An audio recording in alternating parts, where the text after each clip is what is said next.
네, 인사드리겠습니다. 안녕하십니까? 네, 주님 안에서 만나 뵙게 되어서 진심으로 감사를 드립니다. 잠시 기도드리겠습니다.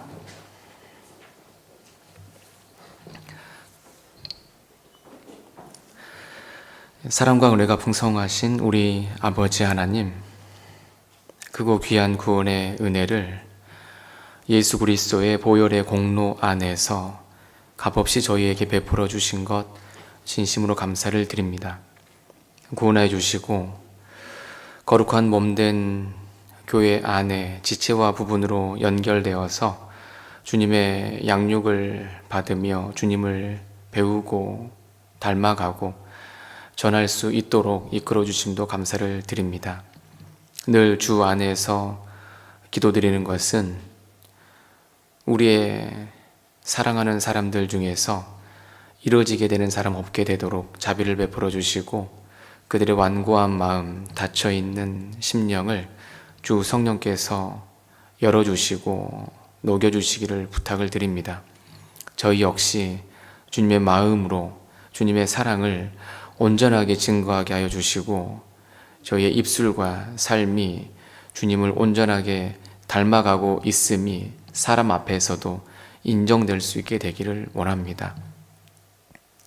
멀리 해외 나가 복음을 전하며 수고하고 있는 선교사와 그의 가족들과 함께 해주셔서 주님의 사역을 감당함에 있어서 어려움이 없도록, 그리고 혹여 어려운 가운데도 주님을 의지하고 감당해 나아갈 수 있도록 주 성령께서 앞서 행하시기를 이 시간 기도드립니다.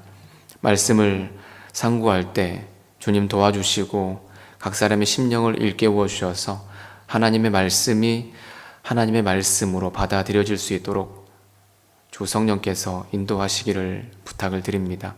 말씀의 처음부터 끝까지를 오직 주 성령님께 온전히 모든 것을 맡기고 의지하면서 우리를 사랑하시는 우리 구주 예수님 이름으로 감사하며 기도드립니다. 아멘.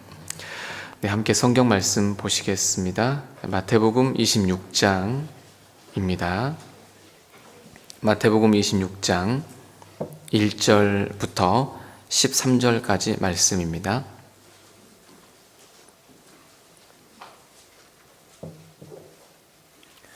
마태복음 26장 1절에서 13절까지 말씀입니다. 제가 읽어드리겠습니다. 예수께서 이 말씀을 다 마치시고 제자들에게 이르시되 너희의 아는 바와 같이 이틀을 지나면 유월절이라 인자가 십자가에 못 박히기 위하여 팔리우리라 하시더라. 그때에 대제사장들과 백성의 장로들이 가야바라 하는 대제사장의 아문에 모여 예수를 궤계로 잡아 죽이려고 의논하되 말하기를 민요가 날까 하노니 명절에는 말자 하더라. 예수께서 베다니 문둥이 시몬의 집에 계실 때에 한 여자가 매우 귀한 향유 한 옥합을 가지고 나와서 식사하시는 예수의 머리에 부으니 제자들이 보고 분하여 가로되 무슨 의사로 이것을 허비하느뇨? 이것을 많은 값에 팔아 가난한 자들에게 줄 수 있었겠도다 하거늘 예수께서 아시고 저희에게 이르시되 너희가 어찌하여 이 여자를 괴롭게 하느냐?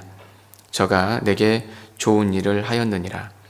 가난한 자들은 항상 너희와 함께 있거니와 나는 항상 함께 있지 아니하니라. 이 여자가 내 몸에 이 향유를 부은 것은 내 장사를 위하여 함이니라. 내가 진실로 너희에게 이르노니 온 천하에 어디서든지 이 복음이 전파되는 곳에는 이 여자의 행한 일도 말하여 저를 기념하리라 하시니라. 네, 13절까지 긴 본문을 좀 읽어드렸습니다. 오늘은 마태복음 26장, 그 다음에 요한복음 12장, 마가복음 14장에 나와 있는 이 마리아와 관련된 말씀을 함께 상고를 해보려고 합니다. 이 말씀에 앞서 저희가 어떤 것을 믿고 있고 어떤 것을 깨달았는지를 잠깐 정리하는 시간을 갖고 나서 말씀을 이어서 좀 드려보도록 하겠습니다. 성경 말씀을 구원받은 이후에 계속해서 배우고 알아가고 있는데요. 성경에 나와 있는 그 많은 말씀을 요약하면 우리가 이 성경에서 무엇을 발견했는지 좀 더 일깨우게 되는데요.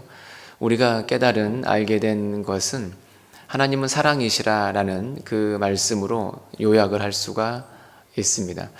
하나님은 사랑이시라, 이 말씀은 아주 많이 들었고 익숙한 말씀인데, 그 말씀을 일깨우고 마음에 묵상하면 묵상할수록 하나님께서 어떠한 사랑을 우리에게 주셨는지, 그리고 그 사랑이 얼마나 커서 내 생애를 어떻게 변화시켰는지 그 마음에 큰 감동을 주는 말씀입니다. 가끔 하나님께서 나를 어떻게 사랑하셨는지 그것을 일깨워 보시고 그 사랑에 감동되어서 신앙생활이 이루어져 가게 된다면 그릇된 길로 또는 실수하거나 잘못된 모습으로 살아가는 것을 방지할 수 있게 될 겁니다. 마음의 동기가 하나님의 사랑에 의해서 시작되어야 어떤 마음의 사심도 없고 그 다음에 사람을 보고서 살아가는 그런 오류를 방지할 수 있게 될 겁니다. 하나님은 사랑이시라, 이건 성경에 나타난 최고의 진리이고 나에게 나타난 분명한 증거이기 때문에 내 생애도 그것으로 인해서 바뀌게 되었다라고 말씀을 드릴 수 있겠습니다. 우리가 믿고 있는 하나님은 사랑이시라, 이 말씀이 우리에게 임하게 되기 위해서는 중요한 세 가지가 있어야 하는데, 그 중요한 세 가지를 간단하게 이렇게 말씀을 드릴 수 있습니다. 하나님은 모든 것을 창조하신 분입니다. 그 창조하신 절대자께서 사람의 몸으로 하나님께서 이 땅에 들어오신 분, 그분이 예수님이시죠. 인간의 육체를 입으셨다, 하나님께서. 그분이 예수님이신 거고요. 그것을 성육신하셨다라고 말씀을 드릴 수 있고, 그 성육신하신 예수님께서 십자가에 죽어주신 그 구속의 사건, 그래서 창조, 성육신, 구속, 이것이 하나님은 사랑이시라, 이 말씀을 우리에게 이루기 위해서 하나님께서 직접 역사하신 내용이다라고 말씀드릴 수 있습니다.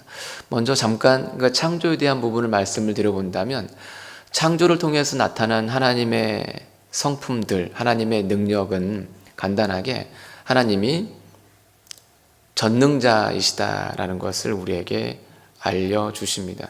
하나님은 모든 것이 가능하신 분이고요, 또 모든 것을 아시는 분입니다. 내 앞에서 펼쳐지는 여러 어려운 일들이 있습니다. 우리는 높은 산과 같은 어려움들을 만나게 되는데, 산들을 지으신 분이시고 산들을 옮길 수 있는 분이 하나님이시잖아요.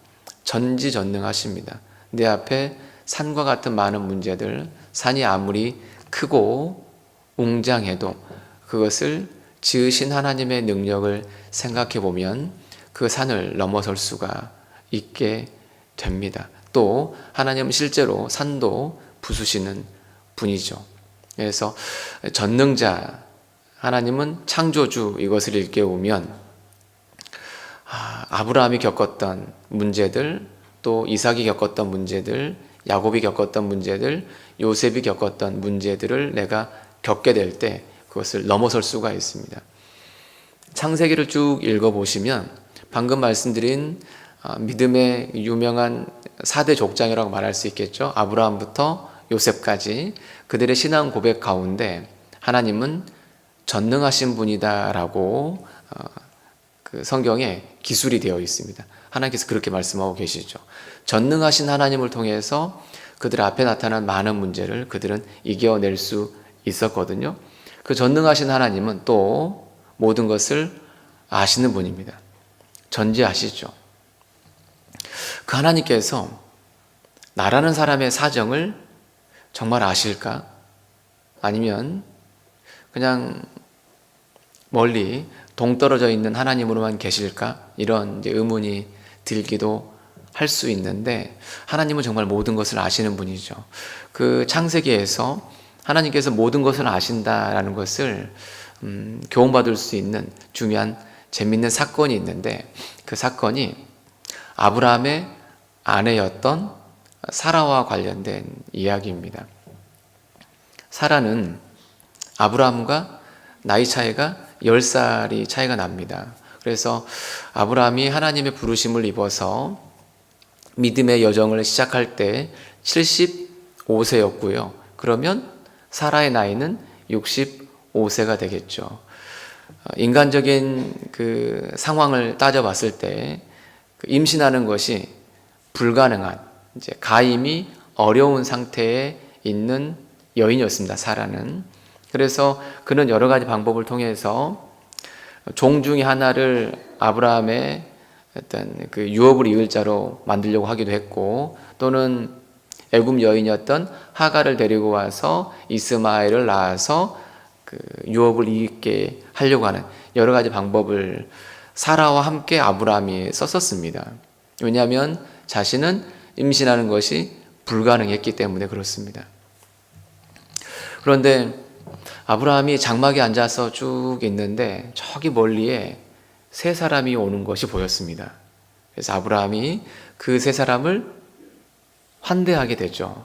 얼른 가서 초대해가지고 자기 장막으로 모셔드려서 급하게 음식을 대접하게 됩니다. 그리고 그 사라에게도 음식을 얼른 만들라라고 해가지고 그 음식을 그 세 사람에게 대접을 하게 되죠. 그 중에 한 분이 주님이셨죠. 그래서 주님이 아브라함과 쭉 대화를 나누시다가 내년 이맘때에 사라에게 무엇이 있을 거라고요? 아들이 있을 거다라고 주님이 말씀을 해주십니다. 그때 사라가 어디에 있었냐면 겸상을 하고 있었던 게 아니고 장막 뒤에 가만히 앉아서 그 대화하는 것을 엿듣고 있었어요. 주님이 내년 이맘때에 사라가 아들을 낳을 거다라고 얘기하니까 사라가 속으로 피식 웃었어요. 얼굴로 웃은 것이 아니고 성경을 읽어보면 속으로 웃었다고 되어 있거든요. 그러니까 장막 뒤에 숨어 있는 사라가 1차 장애물 장막, 2차 장애물 몸 속에 있는 사라의 속마음으로 웃은 거였죠. 속으로 한번 웃어보세요. 제가 지금 속으로 웃고 있습니까? 안 웃고 있습니까?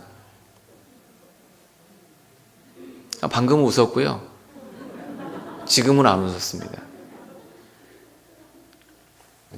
주님이 아들을 낳는다고 하는데 왜 사라가 웃느냐라고 얘기를 하시잖아요. 그러니까 장막 뒤에 숨어있던 사라가 저 안 웃었어요. 이 얘기를 합니다. 그러니까 주님이 뭐라고 하시죠? 네가 웃었느니라 그러죠. 주님은 전지하십니다. 모든 상황을 아시죠. 아브라함의 어려운 상황을 아셨어요. 아들이 없어서 힘든 상황 아셨고, 그리고 사람의 속마음, 속에서 일어나는 것까지도 읽을 수 있는 분이죠. 주님은 정말 내 상황, 내 속 사정 아십니다. 전지하시니까. 지금도 마찬가지죠. 마태복음에서 주님은 사람의 머리카락을 헤아리신다라고 말씀하고 계십니다. 이 머리카락을 헤아리신다. 주님이 우리 머리카락을 헤아려서 뭐 하시겠어요? 하루에 엄청 많이 빠지는데 그 머리카락 주님이 왜 헤아리실까? 필요도 없는 머리카락인데 이런 생각이 들다가 이렇게 교훈을 받게 되었어요. 머리카락 헤아리는 것은 불가능한데 이 머리카락을 헤아리신다. 그것은 머리카락 아래에 있는 생각을 살필 수 있는 분이구나. 더 내려가서 내 마음과 내 마음속 형편도 주님이 알고 계신다라는 거죠. 너를 알아. 너에 대해서 정확하게 알고 있어. 널 사랑해. 이것을 이 머리카락을 헤아리신다라는 걸 통해서 알려주는 것이 아닐까요? 주님은 전능하시고 전지하시죠. 전능하시고 전지하시니까 사라에게 내년 이맘때에 아들이 있을 것이다 라고 말씀하시는 거예요. 불가능한 것이 없는 분이죠. 창조주이기 때문에 그런 겁니다. 그 창조주께서 나를 내 어머니 태에서 지으셨고 나를 지으실 때 함께 계시며 기뻐하셨습니다. 그러니까 나는 특별한 존재입니다. 저는 이제 외모에 대한 컴플렉스가 꽤 지금도 있습니다. 보시는 바와 같이. 그래서 잘생긴 분 보고 키 큰 분 보면 부럽죠. 얼마 전에 놀이터에서 있었던 이야기인데, 저는 이제 딸 아이들을 키우고 있습니다. 물론 중학생 아이도 있지만 초등학생 아이도 있거든요. 초등학생 4학년짜리 아이가 놀이터에서 놀고 있는데, 서울교회당 옆에 놀이터가 있잖아요. 옆에 성도님들 좀 사시니까 자매님들이 아이들 보면서 나와서 이제 이야기를 하고 있는 것을 저희 아이가 우연히 들었나 봐요. 그러면서 어떤 목사님 얘기를 하는데, 그 목사님은 키도 크고 잘생기고 너무 멋있지 않아요? 라고 자매님들이 얘기를 했나 봐요. 그럼 저희 딸이 했던 말이, 근데 왜 우리 아빠 얘기는 안 하지? 내가 봐도 우리 아빠는 그러긴 한데 그분들도 그걸 아시나? 라고 하면서 저희 자매에게 얘기를 하더라고요. 저도 들었거든요. 아빠도 좀 자신 없어. 아빠도 못생긴 거 알아. 많은 거 부족한 거 알아. 이제 이런 얘기를 했는데, 그래도 이건 하나 확실하게 압니다. 그분하고 저는 똑같지는 않고요. 그분의 장점이 있고 저의 장점도 조금 있긴 하겠죠. 부족하고 연약하지만 주님이 특별한 손길로 나를 지은 것은 확실하다. 이것은 믿죠. 어떻게 생각하세요? 내가 정말 특별할까요? 특별한 사랑이 하나님께로부터 왔던 게 맞을까요? 그렇게 지으셨을까요? 하나님은 왜 사랑하실까, 사람을? 하나님의 형상이기 때문에 사랑합니다. 하나님의 형상입니다. 그래서 하나님은 사랑하시죠. 나도 하나님의 형상이죠. 형상은 껍질이 아니고 이 안에 있는 영혼을 얘기하는 거잖아요. 하나님의 형상입니다. 그래서 하나님은 정말 날 사랑하십니다. 창조라는 그 교훈 안에서 얻을 수 있는 몇 가지 마음의 위로를 좀 생각해 봤고요. 두 번째는 성육신입니다. 하나님이 이 땅에 오셨죠. 어떤 분은 하나님과 예수님이 같은 분이다라는 걸 알기도 하지만 잘 이렇게 매칭이 안 되는데, 이렇게 생각하시면 됩니다. 하나님께서 인간의 몸을 입으셨다. 인간의 육체를 입으셨다. 누구와 같이 되기 위해서요? 사람과 같이 되기 위해서. 하나님이 사람이 되신 분, 그분은 예수님이시죠. 하나님이신데 인간의 육체를 입으셨다. 그 사랑이 이 땅에 들어오셨다. 누구로 오신 거죠? 예수님으로 오신 겁니다. 인간의 육체를 입으신 하나님. 그래서 그 예수님은 하나님이신 겁니다. 그래서 하나님과 예수님은 같은 분이신 겁니다. 사랑이 이 땅에 오셨다. 인간의 육체를 입으셨다. 누구와 같이 되셨느냐? 우리와 같은 모습으로 친히 오셨기 때문에 우리가 겪는 아픔, 슬픔, 고통, 어려움을 다 경험하셨습니다. 그걸 성경에서는 체휼하신다. 우리와 같이 겪으셨다라고 말씀을 하시는 겁니다. 하나님이니까 고통을 모르잖아요. 하나님이니까 슬픔을 모르잖아요. 이렇게 생각할 수 있습니다. 그런데 그 하나님께서 나와 같은 육체를 입으시고 내가 겪는 아픔을 다 겪으셨어요. 못에 찔리기도 하고 대패질하면서 손이 까이기도 하고 무거운 나무 짊어지고 가면서 허리가 아프기도 하고 무릎, 손목이 애리기도 하고 경제적으로 곤란함 속에서 배고파하기도 하고 슬퍼하기도 하고 외로움도 느끼고 괴로움도 겪으셨습니다. 그 하나님께서 나와 같은 몸을 입으신 거죠. 그 주님은 날 정말 사랑하십니다. 나와 같은 몸을 입으셨기 때문에 나의 형편을 아시는 분이다. 이렇게 말씀을 드릴 수 있습니다. 어디에서 나셨습니까? 구유에서 나셨습니다. 가장 낮아지신 거죠. 겸손의 모습을 알려주셔서 나와 같은 입장에 서 계시고 나에게 눈을 맞춰주신 분이죠. 나에게 정말 관심이 있다라는 것을 성육신하심으로써 알려주는 겁니다. 그리고 세 번째는 구속이라고 말씀드렸습니다. 십자가에서 죽어주신 겁니다. 구유에 나신 것도 대단하신 거거든요. 구유는 짐승의 그 여물통이잖아요. 거기서 태어나셨습니다, 사실. 그 높으신 분이 그렇게 낮은 곳까지 오셨거든요. 나와 같은 사람이 되기 위해서. 그러니까 가장 낮은 곳까지 오셨기 때문에 내가 어떠한 낮은 형편에 있다고 하더라도 주님보다 낮지는 않아요. 그러니까 주님은 나를 이해할 수 있는 분입니다. 그리고 그분이 십자가에서 죽어 주셨죠. 말로만 사랑하신 것이 아니고 실제 십자가에서 피를 흘려서 나의 죄를 없애기 위한 목숨을 주신 겁니다. 대가를 지불하신 거죠. 목숨을 다한 사랑이 있지 않으면 그 사랑은 진정한 사랑이 되지 못합니다. 주님은 목숨을 지불해 주신 거죠.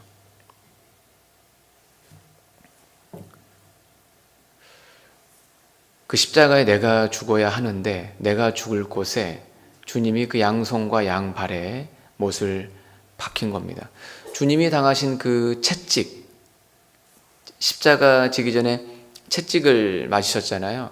그 채찍을 간단하게 설명을 드려본다면 이렇게 말씀드릴 수 있어요.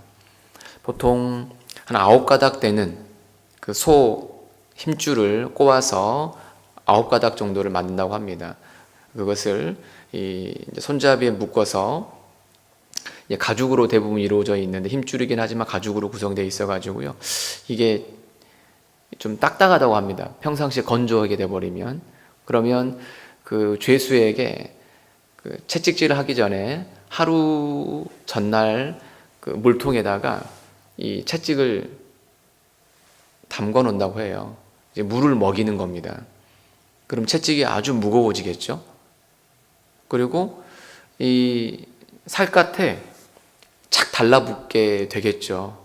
그래서 아주 무거운 그 채찍을 한 50에서 60cm 되는 그 기둥에 죄수를 묶고 나서 후려 치는 겁니다. 그러면 그 물먹은 채찍이 벗겨진 그 예수님의 몸에 그대로 탁 달라붙는 거죠. 아시는 것처럼 그 가죽, 소의 힘줄, 이걸로 구성되어 있는 그 안에 날카로운 동물의 이빨 또는 쇠조각, 뼈조각 이런 것들이 예수님 몸에 그대로 달라붙게 되고요. 이것을 잡아채는 것이 아니고 달라붙은 채찍을 그대로 밑으로 긁어 내린다고 합니다. 그러면 그 온몸에 붙어있는 살과 힘줄 이런 것들이 그대로 다 긁혀서 떨어져 내려가는 겁니다. 그렇게 해서 수많은 그 십자가를 지기 전에 채찍을 맞으신 거거든요. 그래서 예수님이 십자가를 지고 가실 때 마치 산송장이 걸어가는 것처럼 보였다. 그 안에 있는 내장이 거의 보일 정도였다. 이렇게 역사가들은 기술을 하거든요.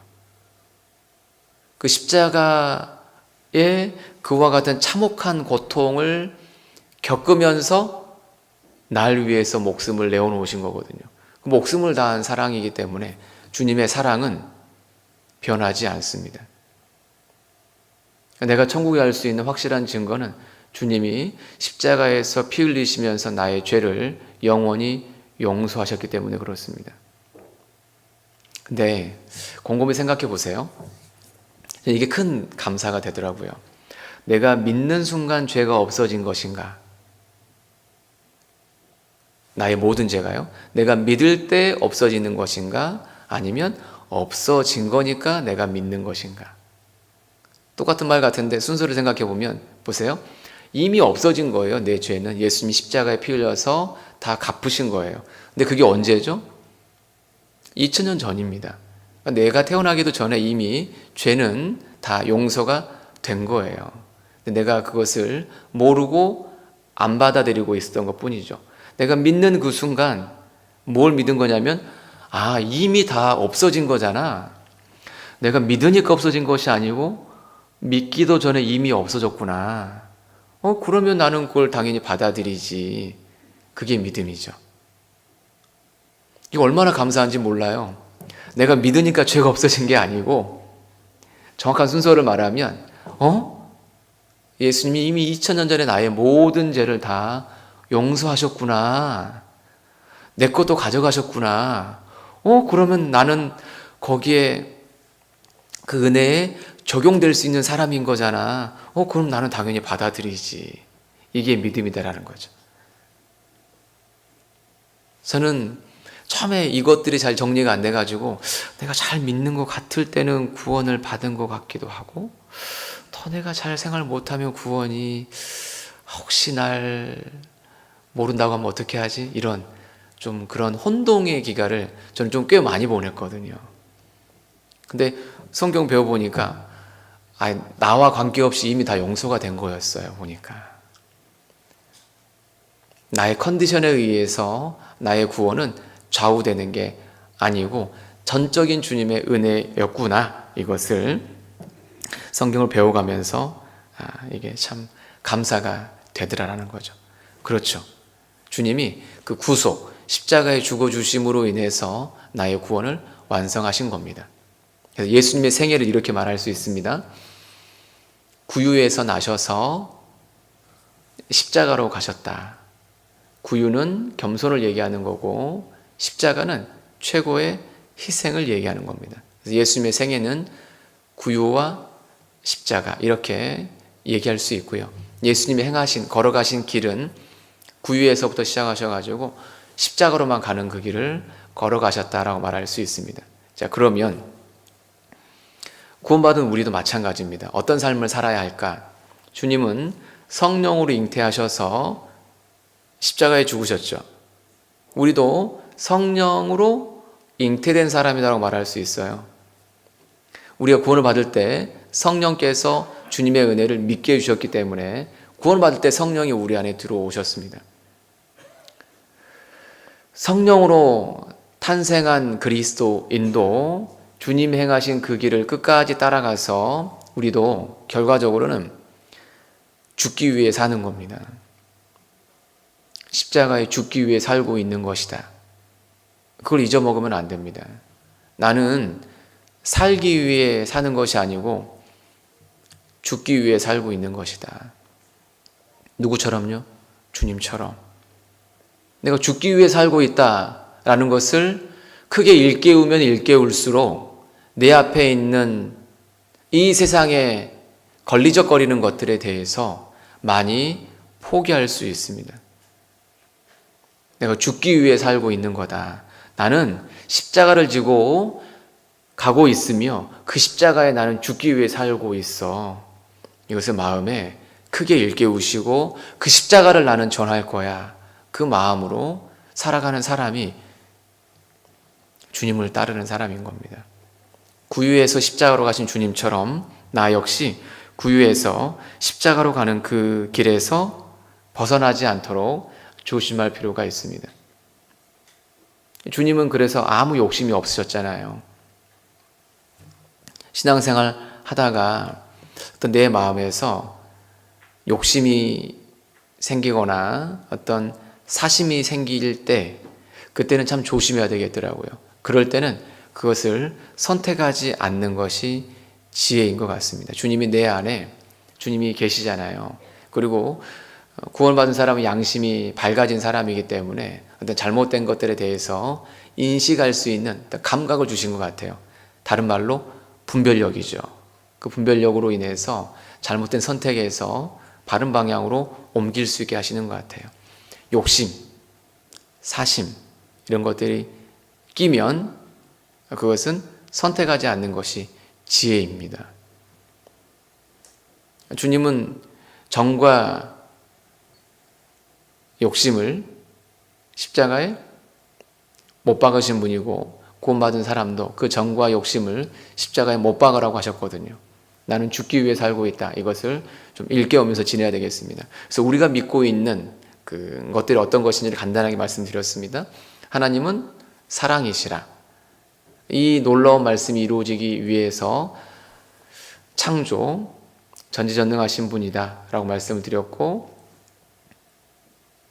성육신, 이 땅에 들어오신 분이다.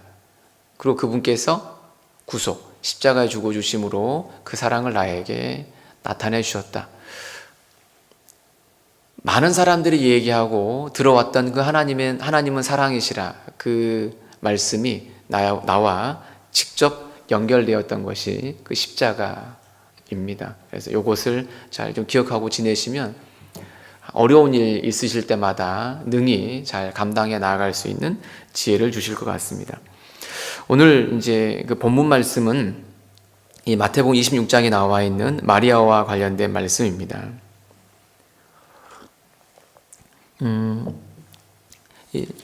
이 마태복음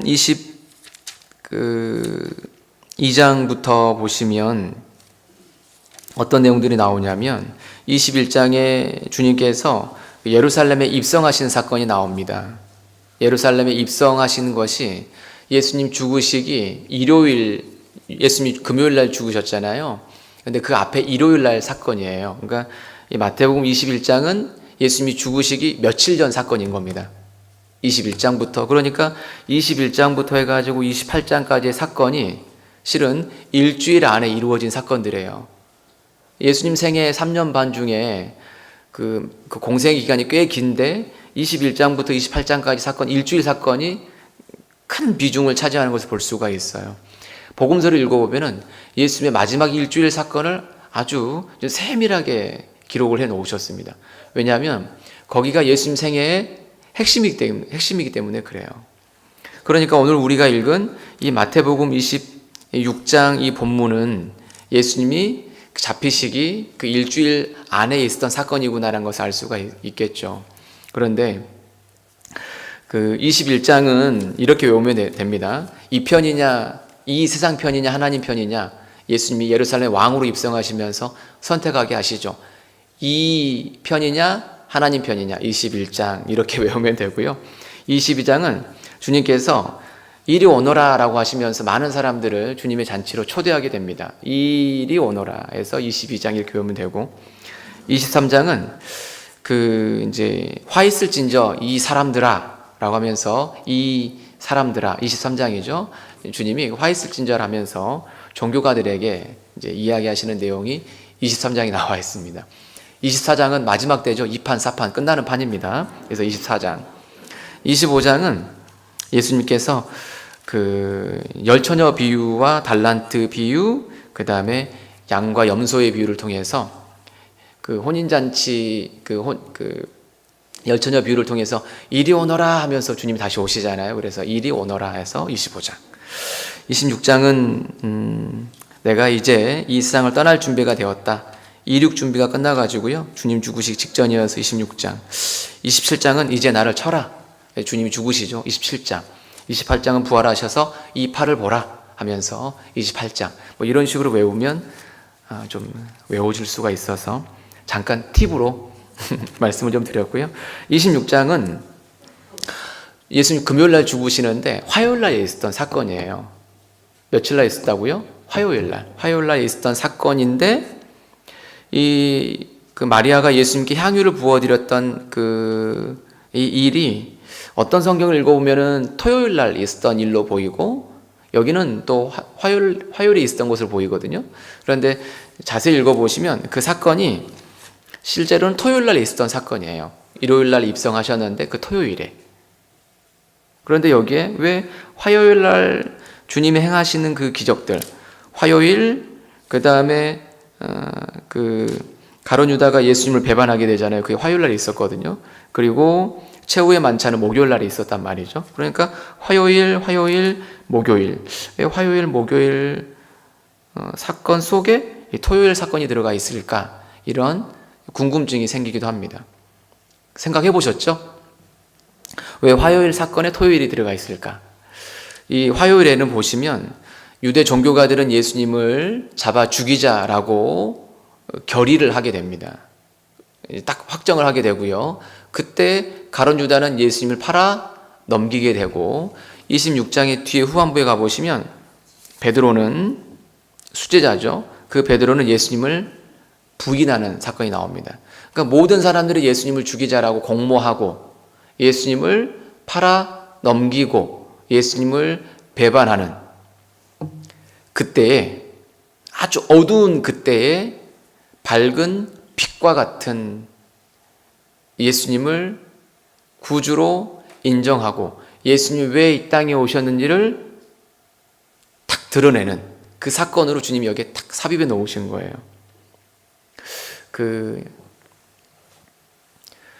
주변이 어두우면 그 미술 기법이잖아요. 주변을 어둡게 하면 그 하얀색이 더 돋보이게 되는 것처럼 주변이 어두운 겁니다, 지금. 그래서 이 마리아의 사건, 많은 사람들은 주님을 떠날 때 주님이 왜 이 땅에 오셔서 무엇 때문에 십자가에 죽으시는지를 알고 예비한 이 특별한 사건을 여기에 의도적으로 성령께서 배치하신 겁니다. 그래서 마태복음 26장, 아까 말씀드린 것처럼 마가복음 14장, 요한복음 몇 장이라고 했습니까? 12장이라고 했죠. 26장에서 14를 빼면 12가 되니까 어쨌든 이 새 성경을 쭉 읽어보면 의도적으로 그와 같이 배치해서 이 마리아가 얼마나 탁월한 선택, 희생을 했는지를 알려주시는 겁니다. 이 마리아라는 이름의 뜻은 이런 의미를 갖고 있죠. 가장 사랑받는 그런 의미를 갖고 있는데 구약 성경에서는 마리아를 미리암으로 표현합니다.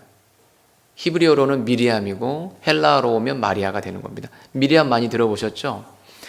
그 수학을 가장 잘하는 사람이다라고 해서 유명한 사람이죠. 미리 아니까 다 답을 쓸 수 있어서요. 근데 수학을 가장 못하는 사람은 그 동생인 모세이겠죠. 셈을 잘 못하니까. 어쨌든 그 미리암은 굉장히 그 특별한 사람이잖아요. 그죠?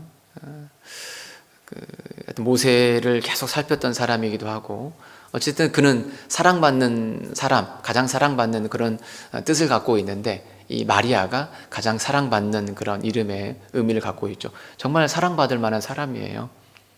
주님을 가까이 하고 주님의 장사를 예비한 사람이었기 때문에 그는 사랑받을 만한 사람입니다. 이 마태복음 26장하고 마가복음 14장에서는 이 여인의 이름이 보여지지 않습니다. 그러다 보니까 이 여인의 이름이 누구인지 좀 궁금했었습니다. 초대교회 당시에는. 왜냐하면 마태복음하고 마가복음은 AD 한 65년에서 70년 사이에 기록이 되었을 것이다라고 합니다. 그때 즈음이면 나사로나 마리아나 마르다가 아마 살아 있었을 것 같아요. 그런데 요한복음은 AD 90년에서 95년 사이에 기록되었다고 말씀하고 계시거든요. 그 즈음이면 마리아나 나사로나 마르다가 아마도 돌아가시지 않았을까. 그러니까 그들 생전에는 그들의 이름을 마태나 마가복음에서는 밝히지 않고 그들이 죽은 이후에 그의 이름을 탁 드러낸 걸 통해서 두 가지를 생각할 수가 있습니다. 주님께서 나사로의 그 형제지간들을 아끼셔서, 즉 마리아의 형제지간들을 아끼셔서 그들을 보호하기 위해서 일부러 이름을 감추셨나 보다라고 생각할 수도 있고요. 그냥 좀 생각할 수 있고, 두 번째가 중요한 것 같아요. 주님의 장사를 예비하여 향유를 부은 사람은 교회 가운데서 굉장히 유명한 사람이었을 거 아니에요. 누구나 궁금했을 겁니다. 그래서 주님께서 그들의 희생, 이 마리아의 헌신 희생을 일부러 감추신 것 같아요. 사람이 돋보이지 않게 한 것처럼 보인다라는 거죠. 주님의 역사에서 드러나게 봉사를 많이 했지만 드러난 봉사 속에서 주님을 사랑하는 마음으로 하지 않고 어떤 아까 말씀드린 것처럼 욕심이나 사심이 껴서 할 수도 있습니다. 돋보이게 했지만 주님 앞에서는 별로 남는 것이 없을 수 있거든요. 그런데 이름은 드러나지 않았지만 감추어진 것에서 큰 희생을 한 것, 주님은 아실까요? 모르실까요? 아시죠. 아시고 성경에 기록하신 겁니다. 주님의 나라에서 그것은 더욱 기념이 될 겁니다. 의도적으로 성령께서 그 이름을 감추셨구나라는 것을 알 수가 있습니다. 교회 지내시다가 임원 선정할 때이다 보니까 돋보이는 이름으로 내가 드러나지 않아서 마음에서 혹여 아쉬움, 조금 서운함, 불편함이 있을 수 있다고 생각합니다. 그런데 등재된 임원으로 봉사하지 않았는데 숨은 일꾼으로 여러 곳에서 봉사를 많이 하면 어떤 것이 주 앞에서 더 크게 보여질까? 주님이 진짜 모르실까? 주님이 아시죠. 내가 조장 맡아서, 구역장 맡아서 봉사 많이 하는 것도 아름답지만 내가 구역장도 조장도 아닌데 구역장만큼이나 조장만큼이나 보이지 않게 잘 서포팅 한다면 그것은 주 앞에서 더욱 아름답게 기념될 거다라고 이 말씀 통해서 마음의 교훈을 받게 됩니다. 어떤 모양으로 내가 봉사하든 한 몸 안에서 한 부분이니까 같이 상급받는 것도 있잖아요. 그래서 돋보이지 않더라도 좀 마음에 비교돼서 나는 왜 이렇게 못난이지 라는 생각이 들지라도 괜찮습니다. 어떤 사람은 5달란트 받은 사람이 있더라고요. 어떤 사람은 2달란트 받았고 어떤 사람은 1달란트 받았는데 어떻게 생각하십니까? 나는 몇 달란트 주님께로부터 받았을까? 제 주변에는 5달란트, 2달란트들이 엄청 많은 것 같아요. 영어도 잘하고, 중국어도 잘하고, 일본어도 잘하고, 프랑스어도 잘하고, 그러면 성경도 박사하고, 잘생기고, 키도 크고, 너무 훌륭한 분들이 많더라고요. 그래서 저는 가만히 있으면 나는 왜 이렇게 못난이지라는 생각이 저는 들어요. 그래서 저는 마음에서 알았습니다. 나는 1달란트구나. 저분은 5달란트, 2달란트, 나는 1달란트네. 처음에는 그게 불편했는데 1달란트가 몇 달란트 남기면 5달란트가 5달란트 남길 것과 똑같죠? 1달란트. 그래, 저분은 5달란트 남겨야 되는데 나는 1달란트만 남기면 되는 거잖아. 이거 감사하더라고요. 그래서 내 역량 안에서 1달란트만 남기면 되겠다. 100%니까. 그렇게도 교훈도 되면서 또 하나는 1달란트가 작은 겁니까? 큰 겁니까? 1달란트가 6,000데나리온이고요. 6,000데나리온은 1년치 연봉이 300데나리온이에요. 그러면 6,000데나리온은 20년치 연봉 값이에요. 1달란트가 20년치 연봉 값이니까 진짜 큰 돈이잖아요. 나도 많이 받은 거구나라는 걸 알았어요. 그렇죠? 많이 주셨습니다. 넘치도록. 그래서 옆에 있는 사람 2달란트, 5달란트 있는 사람 보고 부러워하지 마시고요. 내 것으로 지족하는 마음을 가질 필요가 있습니다. 그리고 그것 안에서 열심히 살아가면 되겠다라는 거죠. 어쨌든 마리아의 그 희생, 숨겨진 숨은 희생이 더 아름답다. 이걸 좀 말씀을 드려보고 싶고요. 또 하나, 이 마리아가 향유를 주님께 부어드렸잖아요. 이 기름을 붓는데 이 기름을 붓는 것은 여러 가지 의미가 있어요. 어떤 의미가 있을까?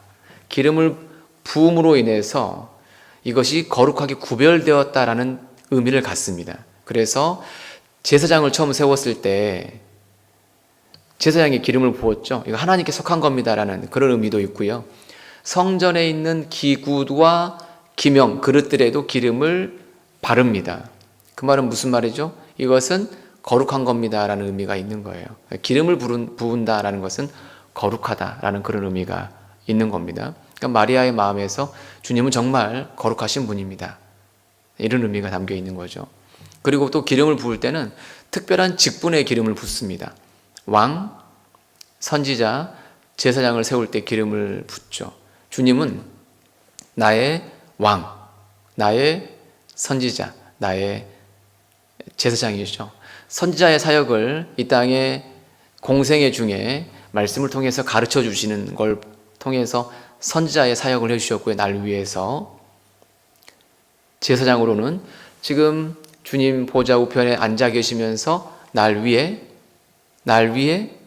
기도하고 계시죠. 나의 중보자 되십니다. 주님은 제사장으로 지금 날 위해 기도하고 계십니다. 그분이 내 형편 아신다고요? 모르신다고요?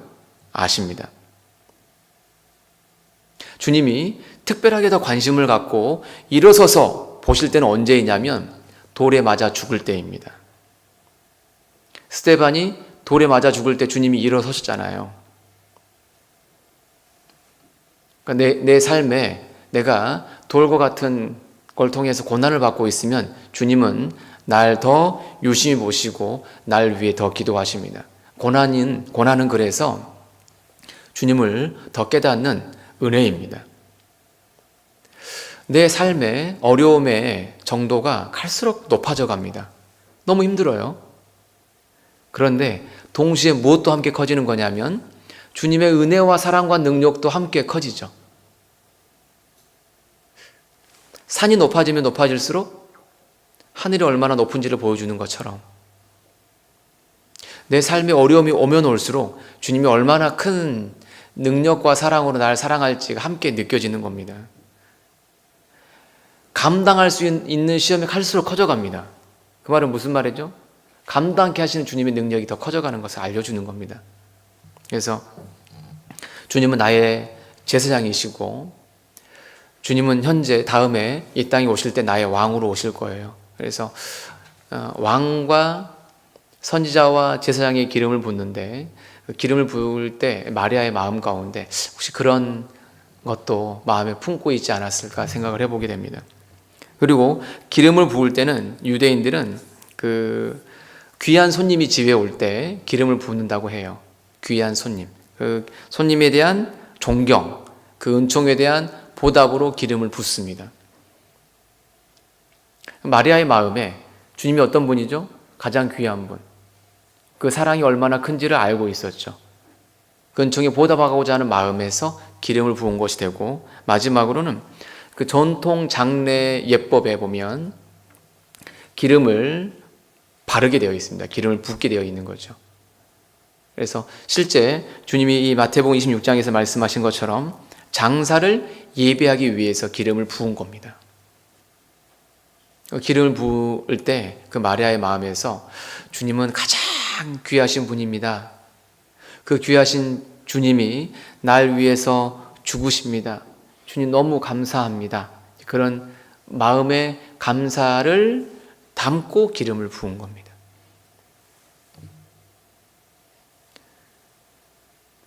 사랑을 크게 느끼는 사람이 귀한 걸 부을 수 있는 겁니다. 그래서 마태복음하고 마가복음하고 요한복음을 쭉 읽어보면 어디에는 머리에다 기름을 부었다 하고요, 어디에는 발에다 기름을 부었다고 하거든요. 어디다 기름을 부었을까요?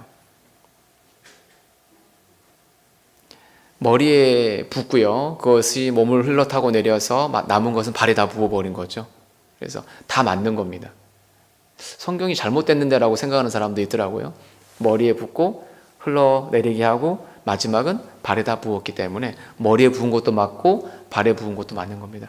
제가 말씀드리고 있는 마태복음 26장, 마가복음 14장, 요한복음 12장을 쭉 읽어보면 제가 방금 드렸던 설명들이 나올 거예요. 그럼 성경을 읽으시다가 더 이해가 되실 겁니다. 신앙생활 하면서 주님께 꼭 들었으면 하는 칭찬이 있는데 그 칭찬이 여기에서 보입니다. 26장 10절입니다.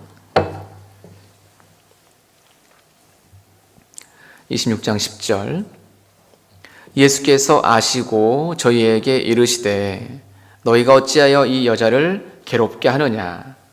저가 내게 좋은 일을 하였느니라. 저가 내게 좋은 일을 하였느니라. 이 칭찬을 정말 듣고 싶어요. 내 생애가 마감되고 주님 앞에 섰을 때 네가 내게 좋은 일을 하였느니라, 이런 칭찬을 들을 수 있으면 얼마나 좋을까요? 주님은 이렇게 말씀하실 거예요. 나는 너에게 좋은 일을 했느니라. 나는 너에게 좋은 일을 했느니라. 너는 나에게 어떤 좋은 일을 했느냐? 저가 내게 좋은 일을 하였느니라. 이 칭찬을 들을 수 있으면 얼마나 좋을까? 그 칭찬이 25장에서도 보이시잖아요. 25장 21절 말씀입니다.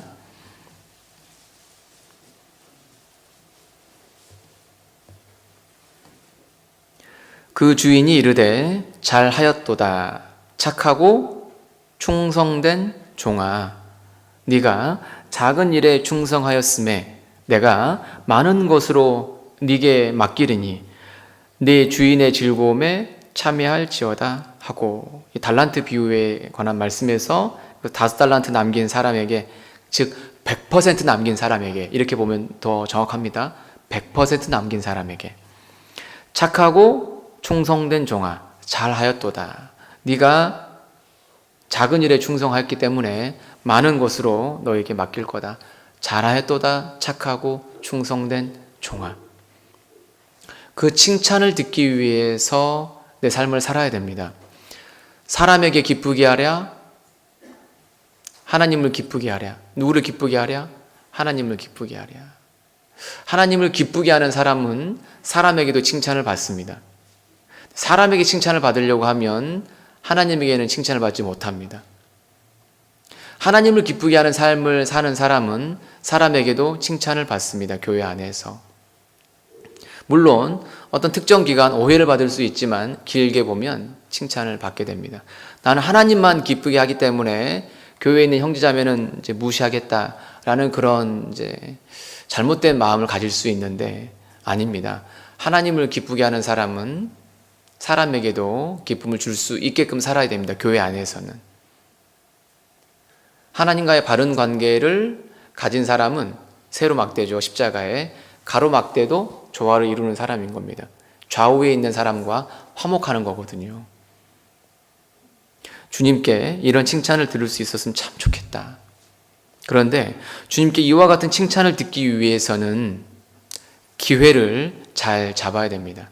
기회가 늘 있는 게 아닙니다. 26장 다시 10절 말씀 보시겠습니다. 26장 10절.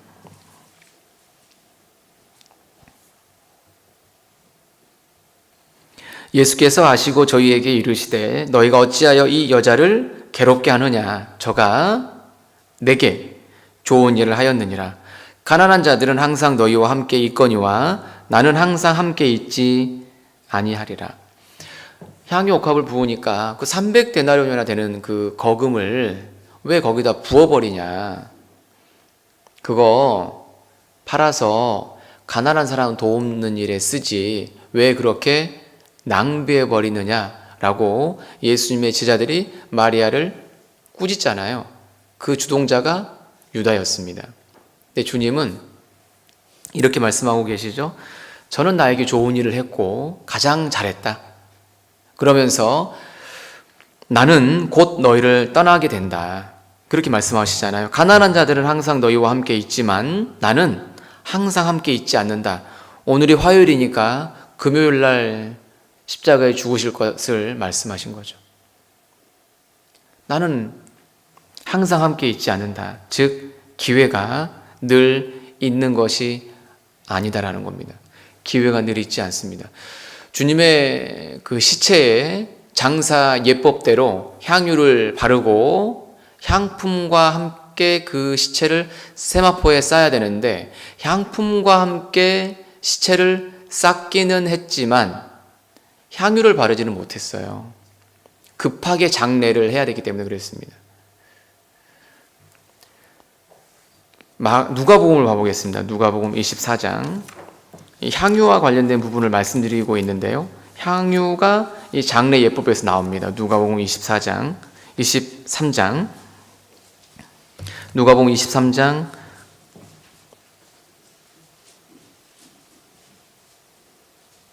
54절입니다. 급하게 장례가 진행됐음을 볼 수가 있습니다. 54절, 누가복음 23장 54절입니다. 이 날은 예비일이요 안식일이 거의 되었더라. 갈릴리에서 예수와 함께 온 여자들이 뒤를 쫓아 그 무덤과 그의 시체를 어떻게 둔 것을 보고 돌아가 향품과 향유를 예비하더라. 계명을 쫓아 안식일에 쉬더라. 안식일이 되기 이제 직전, 토요일 안식일이죠. 안식일이 되기 직전에 주님이 딱 죽으셨기 때문에 급하게 내려가지고 안식일 되기 전에 딱 시체를 집어넣어야 되잖아요. 그러니까 향유를 바를 수가 없었어요. 전통적인 예법으로 정리를 할 수가 없었던 겁니다. 급하게 그냥 그 향품과 세마포로 쌓았습니다. 누가요? 니고데모와 요셉이. 요한복음에서 보여지잖아요. 예수님을 찾아왔던 니고데모와 요셉이 향품과 함께 그냥 세마포로 둘둘둘둘 말아가지고 이제 돌로 된 무덤 굴에 예수님을 넣게 되는데 이 향유는 바르지 못했던 겁니다. 그래서 안식일이 지나고 나면 그 시체에다가 향유를 발라야 되겠다. 왜냐하면 이제 가족 무덤이잖아요. 보통은 돌 안에 굴 안에 있는 무덤 속에 넣으면 시체가 썩잖아요. 냄새가 심하기 때문에 향유를 바르고 향품을 가득 넣어놓는 겁니다. 썩은 냄새가 심하니까. 그게 이제 전통적인 예법이라는 거죠. 그런데 향품은 니고데모와 요셉이 넣었지만 향유는 바르지 못한 겁니다. 그걸 1절에서 볼 수가 있습니다. 1절부터 3절까지 제가 읽어드려 보겠습니다. 안식 후 첫날 새벽에 이 여자들이 그 예비한 향품을 가지고 무덤에 가서 돌이 무덤에서 굴려 옮기운 곳을 보고 들어가니 주 예수의 시체가 베지 아니하더라. 바르려고 했는데 시체가 있어요? 없습니까? 없습니다. 왜? 부활하셨기 때문에. 향유를 바를 수 있는 기회가 없다라는 거죠. 그러니까 주님의 장사에 향유를 붓는, 바르는 유일한 그 절차를 가진 사람이 누구냐? 예수님 생전에 마리아밖에 없는 겁니다. 딱 한 사람 마리아. 주님 가까이 계실 때 주님을 섬길 수 있는 기회가 있을 때 그때 섬겨야지 뒤로 미루면 안 됩니다. 기회가 왔을 때 그 기회를 잘 사야죠. 세월을 아끼라. 이 말씀이 기회를 사라라는 말씀이잖아요. 기회를 사서 기회를 잡아서 주님께 더 헌신해야 됩니다.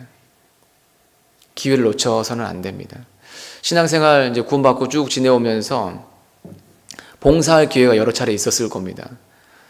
찬양대 봉사든 교회학교 봉사든 또는 구역 임원 봉사든 교회 임원 봉사든 그 기회가 주어졌을 때 그냥 부족하지만 예 하고 하는 것이 정말 잘하는 거더라고요. 그런데 여러 가지 상황, 사정 따져서 못하겠습니다, 어렵습니다라고 발을 빼면 어쨌든 그 1년은 넘어가는 겁니다. 내년에 한다고 하더라도.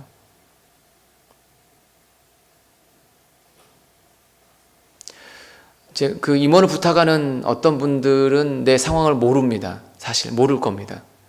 그런데 저는 그걸 믿습니다.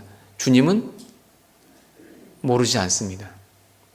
그럼 주님이 모르지 않는 주님께서 교회 머리로 계시면서 어떤 일을 부탁하면 그 일을 행할 수 있는 능력을, 지혜를 주실까요? 안 주실까요?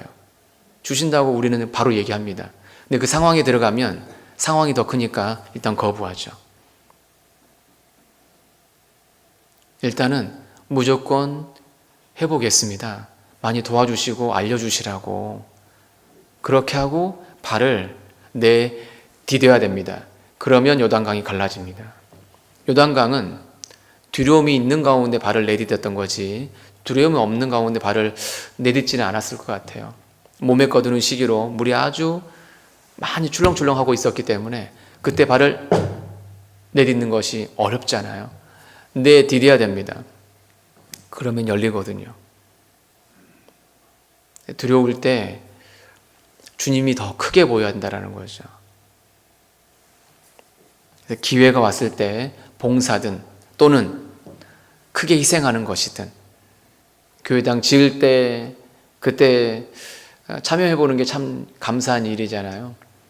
교회가 어떤 특별한 헌금을 할 때 거기에 참여해 보는 것은 진짜 은혜입니다.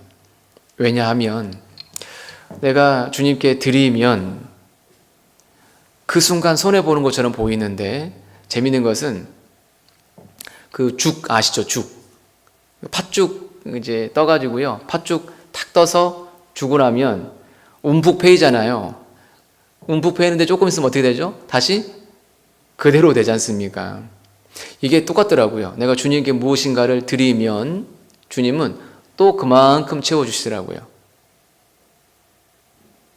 헌금도 마찬가지더라고요. 헌금을 주님께 딱 드리면 약간 아깝고 좀 손해되는 마음이 있기는 하는데 그래도 은혜가 크니 나는 주님께 하고 탁 드리고 나면 재미있는 것은 놀라운 방법으로 또 여러 방법으로 채워주시는 것을 경험하잖아요.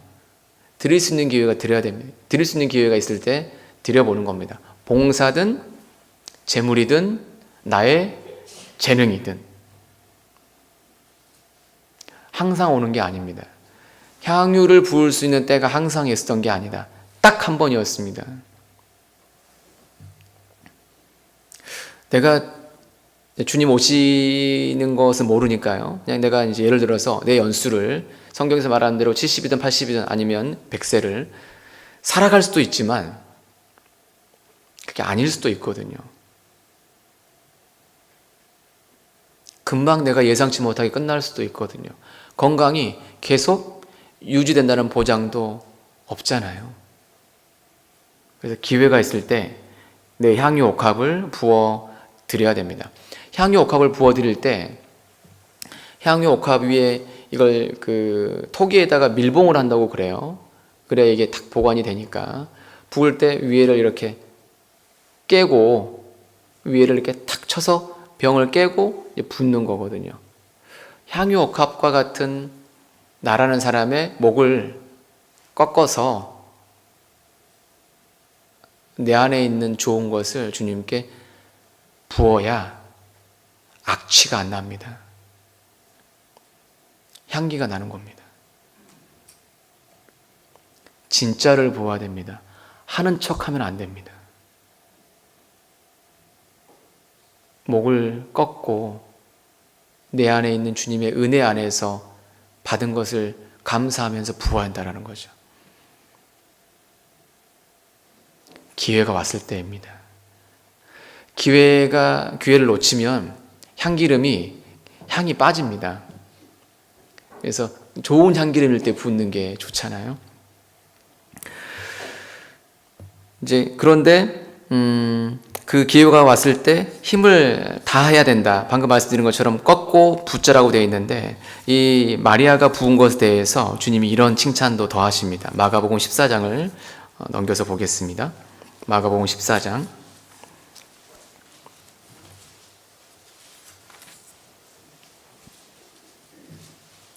8절입니다. 똑같은 본문입니다. 마가복음 14장 8절 저가 힘을 다하여 내 몸에 향유를 부어 내 장사를 미리 준비하였느니라. 그러면서 그 앞에 8절에 뭐라고 말씀하고 계시냐면 초반부예요. 저가 힘을 다하였다. 힘을 다하는 게 주님으로부터 칭찬을 듣는 법이 되는 겁니다. 감추지 말고 내 역량 안에서 최선을 1달란트이면 1달란트대로 2달란트이면 2달란트대로 주님께 드리는 거죠. 힘을 다해서 수고했다고 주님 말씀하고 계시죠. 그 주님께서 예루살렘에 있는 그 성전 안에 가셨을 때 물론 그것도 이제 일주일 그 안에 있었던 사건이죠. 한 가난한 과부가 두렙돈을 헌금함에 넣잖아요. 두렙돈을 넣었거든요. 그런데 부자들은 훨씬 더 많이 넣었습니다. 두렙돈은 몇천 원 정도밖에 안 되는 거예요. 1데나리온의 16분의 1이니까 1데나리온은 성인 장정의 하루치 일당이니까요. 16분의 1이면 아주 작은 금액인 겁니다. 아주 작은 금액인데 그 여자의 전체를 넣은 거죠. 그러니까 주님은 많이 넣은 그 부자들의 실제 액수보다 이 여인이 더 많이 넣었다라고 하셨습니다. 셈법이 이상하잖아요. 마음이 얼마나 들어가 있느냐, 이거이고요. 얼마나 간절하냐, 이거이죠. 그러면서 내 형편 안에서 최선, 이것을 말씀하시는 겁니다. 내 형편 안에서 최선인 겁니다. 그러니까 내가 형편이 넉넉하지 않아서 실제 내가 드리는 재물이, 드리는 시간이 조금일 수 있지만 주님은 그 조금도 크게 보십니다. 많이 있는데 조금 드리는 것, 이건 주님 크게 안 보시죠. 그래서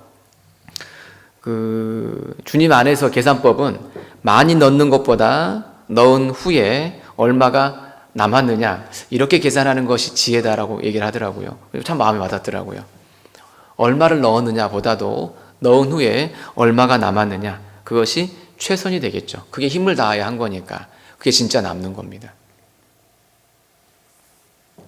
말씀드린 것처럼 재능이든 재물이든 시간이든 내가 할 수 있는 것 안에서, 교회 안에서뿐만 아니라 가정에서, 직장에서 주님을 생각하면서 실제 드리는 삶을 살아갈 때 힘을 다하여 했다라고 주님은 칭찬하실 겁니다. 힘을 다하여 주님의 장사를 예비한 마리아에 대해서 주변 사람들은 비난을 하잖아요.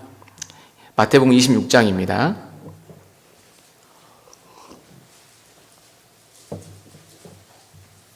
마태복음 26장 8절입니다.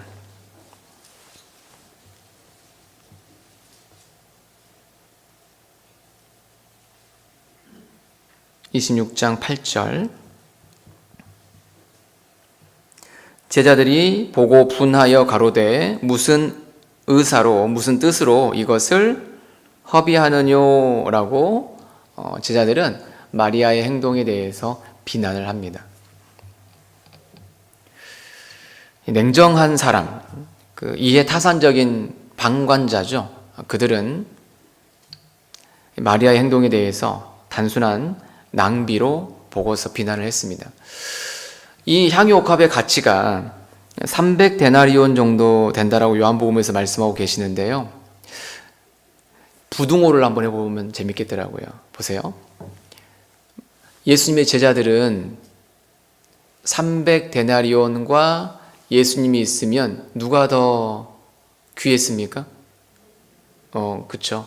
예수님의 제자들은 예수님보다 300데나리온이 훨씬 더 컸어요. 이쪽으로 부등호 해야 되겠죠. 이쪽이 더 크다라고 하겠죠. 근데 마리아는 300데나리온하고 예수님이 있는데 어떤 게 더 크다? 이쪽이 훨씬 크다. 아마 마리아가 준비하는 것이 300데나리온밖에 안 됐을 거라고 생각이 들어요. 더 있었으면 더 했을 것이라고 생각이 듭니다.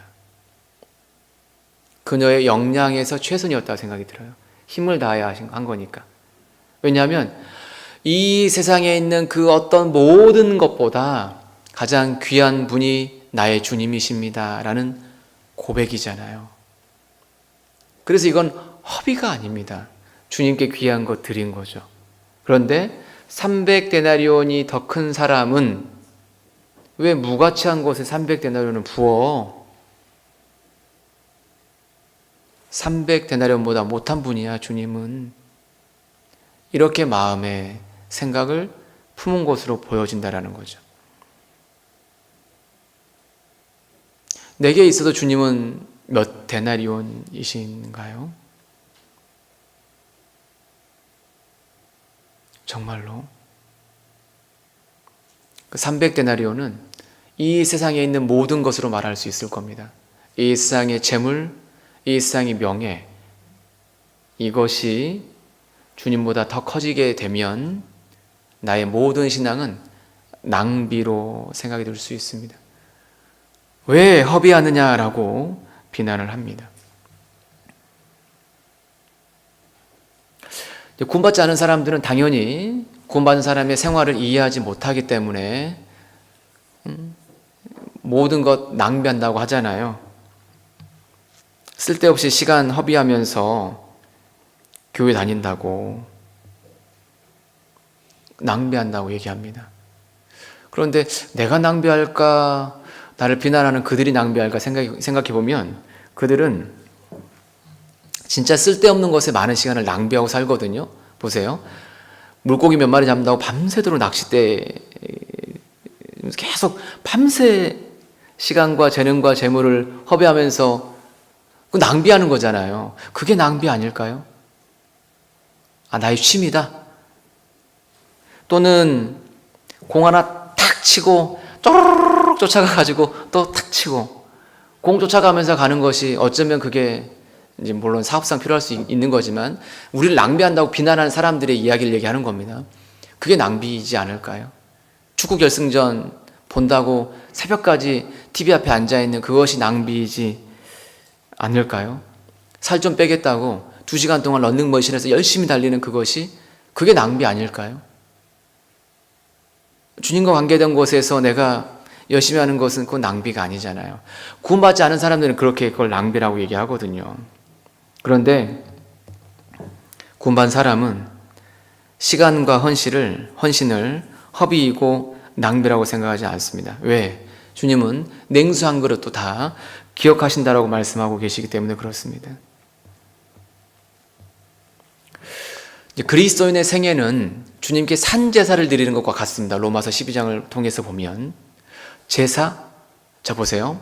어떤 제사는 제물을 드리고 어떤 것은 이제 제사장들이 먹기도 하지만 대부분 불에 태워서 없애잖아요. 어떤 제사는 다 태워서 없앱니다.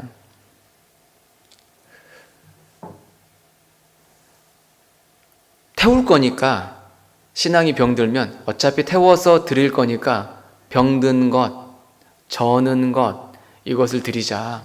어차피 태워서 없앨 거잖아. 그러니까 좋은 거 드릴 필요 없잖아. 이렇게 얘기하거든요. 태우면 쟤밖에 안 남아. 낭비고 허비야. 이렇게 말할 수 있습니다. 근데 보세요. 다 태워진 것은 쟤만 남고 다 나머지가 어디로 간 겁니까? 주님께 다 드려진 겁니다. 흠양이 된 거죠. 신앙이 병들면 내가 신앙생활 열심히 했더니 10년, 20년 살았더니 몸은 병들고 몸도 망가지고 나 금전적으로 모은 것도 별로 없고 신앙생활 했더니 다 손해야. 쟤밖에 안 남았어. 이렇게 말하면 신앙적으로 위기입니다. 얼마나 많은 게 주님께 가 있는데요. 세상 사람 눈에는 쟤만 보이기 때문에 신앙생활 하는 것을 허비이며 낭비라고 하는 겁니다. 쟤가 보이세요? 전적으로 다 드려진 게 보이세요? 다 붓고 남은 옥합 빈 껍질만 보이세요? 주님께 다 드려진 게 보이세요? 주님께 드려진 걸 봐야 됩니다.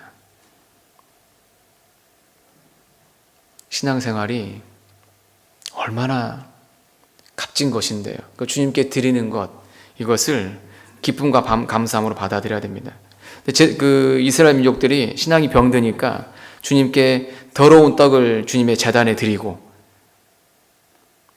진설병이 있잖아요. 주님께 더러운 떡을 드리고, 주님께 제사 드리는 것이 범패스럽다, 코웃음하고 토색한 물건, 저는 것, 병든 것을 가져와서 주님께 드리니까 말라기서에서 그것을 너희 손에서 받겠느냐라고 주님이 책망하시잖아요.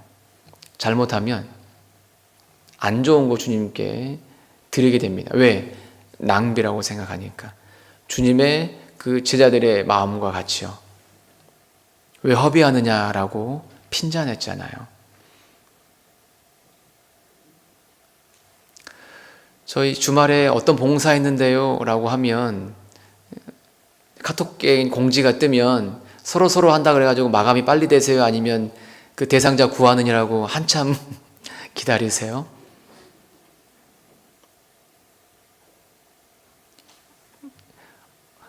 마지못해 내가 손 안 들고 있으면 이제 끌려가게 돼 있어요. 구역장님이 아니까. 아, 형제님, 오늘 쉬세요, 안 쉬세요? 해가지고 안 쉬는데요. 그러면 봉사합시다라고 해서 끌려가기보다 그냥 어차피 내가 하는 게 좋다라고 해서 가는 게 더 좋지 않을까. 어떤 내가 드릴 수 있는 기회가 있을 때 더욱 적극적으로 드리는 것이 지혜가 분명히 될 겁니다. 낭비가 아니고 최고의 선택이 됩니다. 주님을 가장 크게 보았기 때문에 마리아가 그와 같은 행동을 했고, 그래서 주님은 마리아를 칭찬하시죠.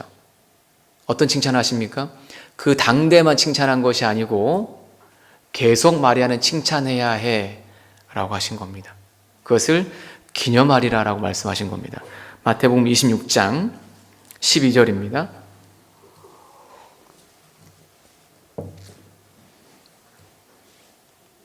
마태복음 26장 12절. 이 여자가 내 몸에 이 향유를 부은 것은 내 장사를 위하여 함이니라. 내가 진실로 너희에게 이르노니 온 천하에 어디서든지 이 복음이 전파되는 곳에는 이 여자의 행한 일도 말하여 저를 기념하리라 하시니라. 이거 진짜 큰 칭찬입니다. 그때 그 순간만 칭찬하고 끝난 것이 아니고 복음이 전해지는 곳곳에서 마리아를 기념하고 마리아를 칭찬하라고 하신 거잖아요. 지금 우리는 마리아를 칭찬하고 있고 나도 마리아를 닮았으면 좋겠다라고 이야기를 하고 있고, 주님의 나라에서 마리아가 또 내 이야기하네 라고 하면서 아우 너무 부끄러운데, 나 별로 한 거 없는데, 너무 과한 칭찬인데 라고 하면서 아마 좋아할 것 같습니다. 영원히 남을, 영원히 기념될 일들이었던 거죠. 나도 그런 일이 있어야 됩니다.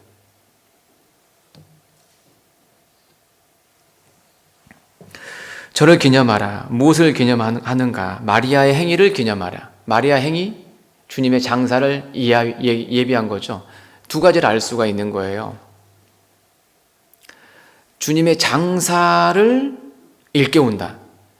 그것은 주님이 왜 이 땅에 오셨는지, 왜 주님이 십자가에 죽으셨는지가 명확하게 드러나게 되는 거죠. 예수님의 생애의 중심은 십자가, 이것을 마리아가 알려준 겁니다. 주님은 죽기 위해서 오신 거예요. 주님은 절 위해서 죽어주신 거예요. 마리아가 그걸 신앙 고백한 거거든요. 또 하나는 마리아와 같이 희생하는 사람이 있을 때, 제1대 마리아잖아요. 이 여인이 1대 마리아, 2대 마리아, 3대 마리아, 4대 마리아 해가지고 지금 몇 대 마리아까지 와 있을 거 아니에요. 그죠? 그 마리아가 있는 곳에서 복음이 전해질 것을 알려주는 겁니다. 주님의 죽으심이, 주님의 생애가 죽으심을 위해서라는 것을 알려주는 것이고, 주님의 죽으심이 증거되기 위해서는 마리아와 같은 삶을 사는 사람이 있어야 십자가가 전해질 것을 알려주는 겁니다. 그래서 주님은 이것을 기념하라라고 하신 겁니다. 기념하라. 그러면서 주님은 나도 너를 기념하겠다라고 말씀하시죠. 그래서 말라기서 3장에서 여호와 앞에 있는 기념책에 기록하셨느니라, 이 말씀 알고 계시죠? 여호와 있는 기념책에 나의 주님을 기념한 삶의 행적, 행간들이 모두 다 기록되어 있고 주 앞에서 그것이 드러나게 될 겁니다. 룻기를 보겠습니다. 룻기 2장.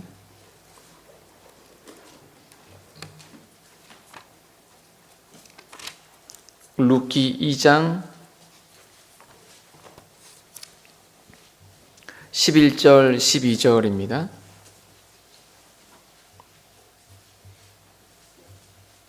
룻기 2장 11절 12절. 구약 404쪽입니다. 보아스가 그에게 대답하여 가로되 내 남편이 죽은 후로 네가 시모 시어머니에게 행한 모든 것과 내 부모와 고국을 떠나 전에 알지 못하던 백성에게로 온 일이 내게 분명히 들렸느니라. 여호와께서 네 행한 일을 보응하시기를 원하며 이스라엘의 하나님 여호와께서 그 날개 아래 보호를 받으러 온 네게 온전한 상 주시기를 원하노라. 이 사건은 룻이 시어머니 나오미를 따라서 모압 땅에서 원수지간인 유대 베들레헴에 와서 아주 가난한 진짜 빈궁한 삶을 살면서도 시어머니를 공경하는 진짜 효심이 가득한,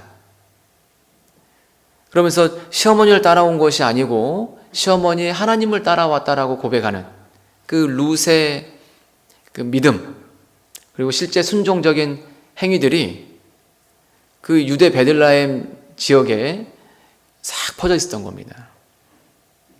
그래서 그 이야기가 보아스에게도 들렸다라는 거죠. 그러면서 보아스가 내가 룻이 누군지 되게 궁금했는데 너가 룻이구나. 그거 나에게도 얘기가 들렸다라고 얘기를 하는 겁니다.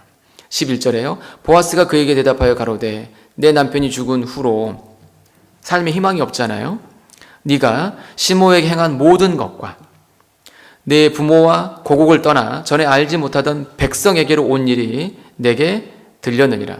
순종과 믿음, 이걸 보아스가 들은 겁니다. 그러면서 12절에요. 여호와께서 네 행한 일을 보응하시기를 원하며 이렇게 말씀하고 계시잖아요. 하나님께서 룻의 삶을 잘 보시고 기념책에 기록하셨잖아요. 기록하시고 이 땅에서도 온전한 상을, 주님의 나라에서도 온전한 상을 주시잖아요. 우리가 지금 룻을 또 기념하고 있잖아요. 순종과 믿음은 기념이 됩니다. 좋은 상황에서 순종과 믿음은 순종과 믿음이 아닙니다. 상황 좋을 때 신앙생활 누가 못합니까? 형편 좋고 건강할 때 조금만 마음에 있으면 신앙생활 잘합니다.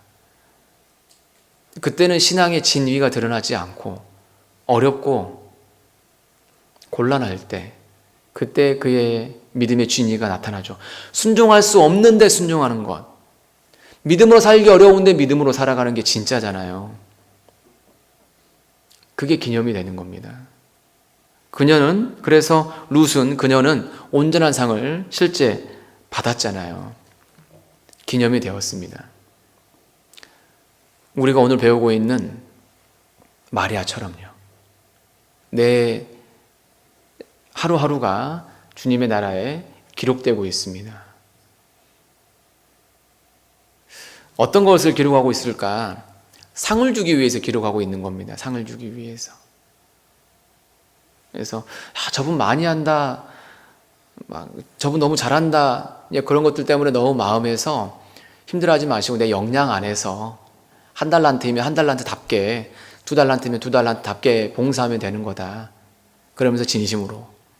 그것은 주님 앞에 기념이 됩니다. 마리아가 주님께 향유를 부었고 주님께 칭찬을 들었습니다. 기름은 이미 다 쏟아져 버렸습니다. 그러면 어떤 일이 이제 벌어질까요? 향유 옥합이니까 향유죠? 무엇이 가득할까요? 향기가 가득합니다. 요한복음 12장입니다.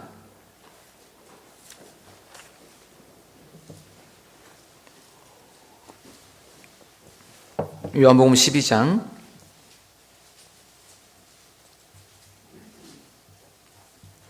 2절입니다. 요한복음 12장 2절. 마리아는 지극히 비싼 향유 곧 순전한 나드 한 근을 가져다가 예수의 발에 붓고 자기 머리털로 그의 발을 씻으니 향유 냄새가 집에 가득하더라. 머리에 붓고 남은 것을 예수의 발에 부은 겁니다. 그리고 자기 머리털로 예수님의 발을 씻었더니 향유 냄새가 집에 가득하더라. 교회에 향기가 그리스도의 향기가 가득하게 되기 위해서는 어떻게 해야 될까? 마리아와 같이 주님을 가장 사랑하고 주님께 나의 귀한 것 드릴 때 향기가 가득해집니다. 그러면 구체적으로 뭐냐? 아까 말씀드린 것처럼 나의 재능과 시간, 재물 주님께 드린 거라고 했죠. 또 형제자매에게도 하는 것도 주님께 직접 드리는 게 됩니다. 자, 보세요.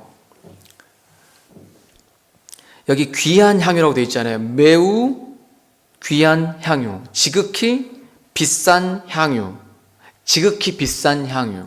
그것을 어디에 부었습니까? 여기에서는 가장 더러운 발.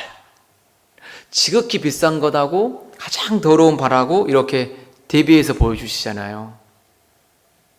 주님의 몸된 교회 속에 귀하게 보이는 지체가 있고 천하게 보이는 지체가 있을 수 있습니다. 물론 모두 다 귀합니다.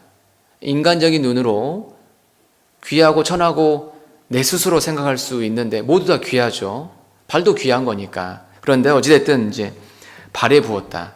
내 눈에, 인간적인 눈에 약하고 부족한 그 지체에게 무엇을 부어야 되느냐? 귀한 것을 부어야 된다.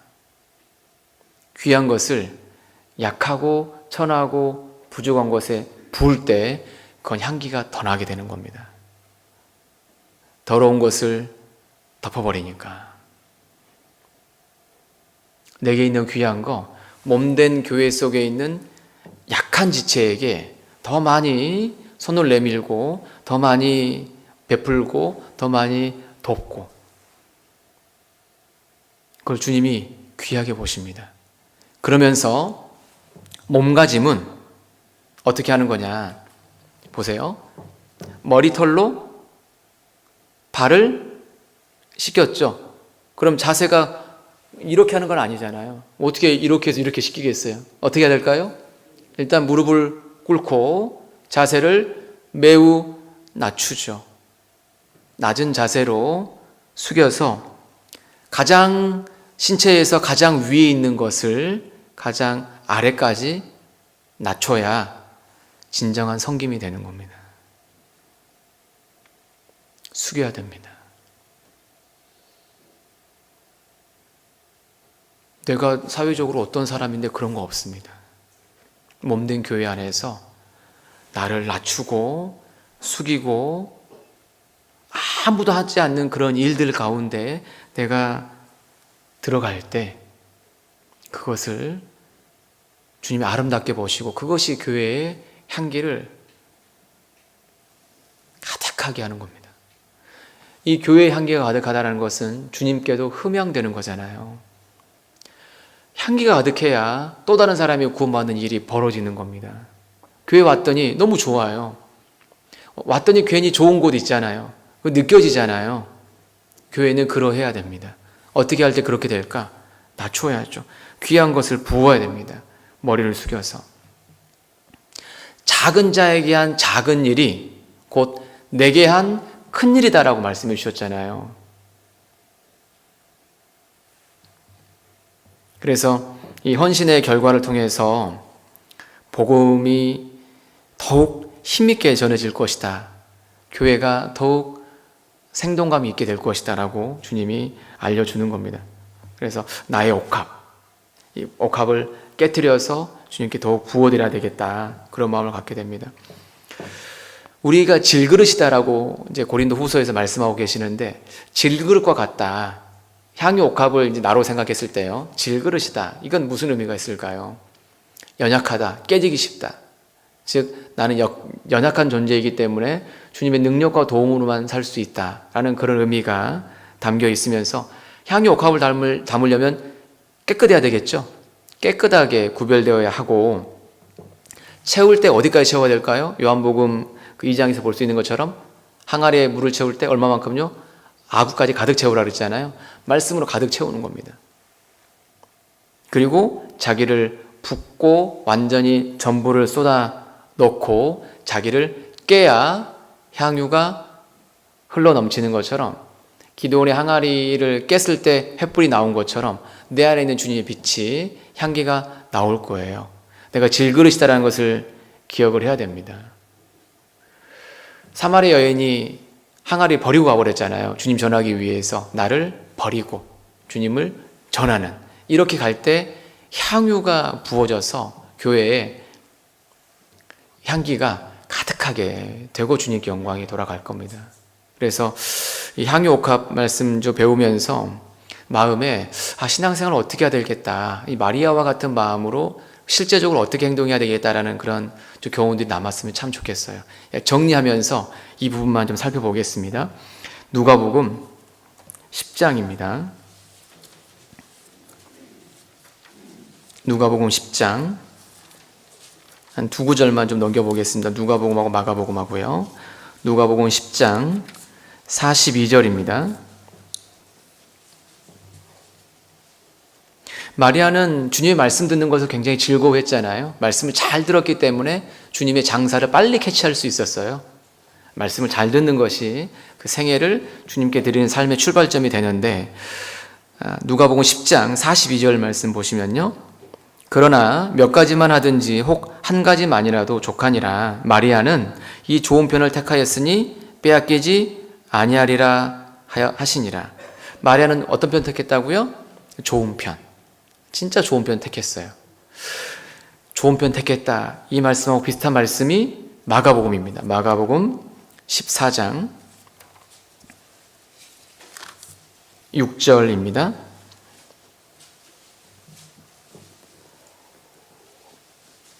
마가복음 14장 6절. 예수께서 가라사대 가만두어라. 너희가 어찌하여 저를 괴롭게 하느냐. 그 다음에 뭐라고 되어 있습니까?